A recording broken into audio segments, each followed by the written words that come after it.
प्लासी की लड़ाई में जितने लोग मैदान में लड़ रहे थे उससे ज्यादा लोग मैदान के बाहर खड़े होकर तमाशा देख रहे थे, लड़ाई का परिणाम सुनने की प्रतीक्षा कर रहे थे। देश के भाग्य का निर्णय होने जा रहा था, मगर उस निर्णय में सारा देश शामिल नहीं था। विदेश मंत्री के नाते मैं अफगानिस्तान गया था। आपको सुनकर ताज्जुब होगा, अफगानिस्तान के अपने मेजबानों से मैंने कहा मैं गजनी जाना चाहता हूं, गजनी। पहले वो मेरी बात उनकी समझ में नहीं आई, कहने लगे गजनी तो कोई टूरिस्ट स्पॉट नहीं है, गजनी में कोई 5 स्टार होटल नहीं है, गजनी में आप जाकर क्या करेंगे, गजनी में आप जाकर क्या देखेंगे। मैं उन्हें पूरी बात नहीं बता सकता था। मेरे हृदय में कहीं गजनी कांटे की तरह से चुभ रहा है। जब से मैंने गजनी से आए एक लुटेरे की कथा पढ़ी है और किशोरावस्था में पढ़ी है, मैं देखना चाहता था वो गजनी कैसा है। आपको सुनकर ताज्जुब होगा, महमूद गजनी का अफगानिस्तान के इतिहास में कोई स्थान नहीं है।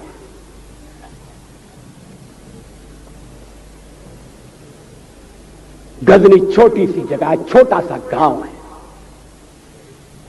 कल्पना करिए, सैकड़ों साल पहले वहां धूल उड़ती थी, झोंपड़ियां थी, मगर एक लुटेरा लुटेरों को इकट्ठा करता हुआ सोने की चिड़िया को लूटने के लिए चला आया। आपस की फूट से जो राजा है वो लड़ेगा, जो क्षत्रिय है वो लड़ेगा। हमने समाज के बहुत बड़े वर्ग को लड़ने के अधिकार से वंचित कर दिया। हमने उन्हें हथियार नहीं उठाने दिए। मार्शल नॉन मार्शल के आधार पर हमने समाज को बांट दिया। वो लुटेरा सोमनाथ के मंदिर तक चला गया। पुजारी देखते रहे।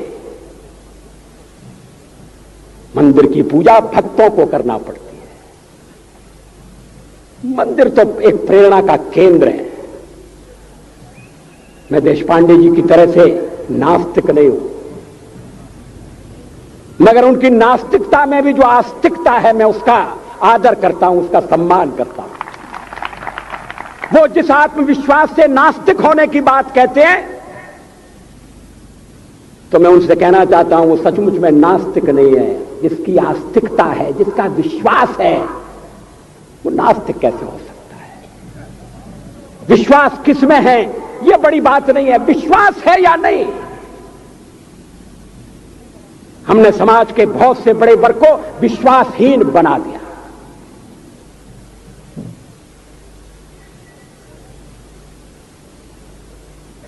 लोगों ने हथियार नहीं उठाए, वेद पढ़ने के दरवाजे बंद कर दिए। इसलिए हम पादाक्रांत हुए। अफगानिस्तान में मैंने एक बात और देखी। मुझे जिस होटल में ठहराया गया उसका नाम था कनिष्क। अफगानिस्तान एक मुस्लिम देश है। मुझे बड़ा ताज्जुब हुआ। मैंने कहा कनिष्क यहां कहां से आया? तो मेरे साथ अफगानिस्तान के विदेश मंत्री थे। मैंने कहा कनिष्क आपका कौन लगता है? कनिष्क से आपका क्या संबंध है? कहने लगे कनिष्क हमारा पूर्वज है, कनिष्क हमारा पुरखा है। He was one of our forefathers. मैंने कहा तब तो हमारे आपके पुरखे एक हैं। अफगानिस्तान के लोगों ने उपासना पद्धति बदली है, संस्कृति नहीं बदली। आज के भारत के परिवेश में यह सुनने के बाद थोड़ा विचित्र लगता है। हमारे यहां तो धर्मांतरण के साथ राष्ट्रांतरण होता है, ऐसा दृश्य दिखाई देता है। पड़ोसी देशों में ऐसा नहीं हुआ। अभी राम जन्मभूमि का मामला चल रहा है। एक विदेशी आए, कहने लगे ये राम जन्मभूमि का क्या झगड़ा है। हमने कहा इस पर विवाद हो रहा है कि श्री राम कहां पैदा हुए थे, और जहां पैदा हुए थे वो स्थान उनके मंदिर के लिए प्रयुक्त किया जाए या न किया जाए। वो इंडोनेशिया से आए थे, वो मुसलमान है। कहने लगे हम तो समझते थे कि राम के लिए सारे भारत में आदर होगा, सम्मान होगा। हमने कहा ये आपने कैसे समझा। कहने लगे आप तो इंडोनेशिया आ चुके हैं, इंडोनेशिया में बहुत से लोगों ने इस्लाम स्वीकार कर लिया, मगर श्री राम को विस्मृत नहीं किया, श्री राम को भुलाया नहीं। इंडोनेशिया के बाली द्वीप में 1 महीने रामायण की लीला होती है। मैं उस समारोह में जा चुका हूं। उस समय भी विदेश मंत्री मेरे पास बैठे थे। मैंने कहा ये रामायण ये क्या हो रहा है। मैंने कहा एक्सीलेंसी ये मंच पर क्या हो रहा है।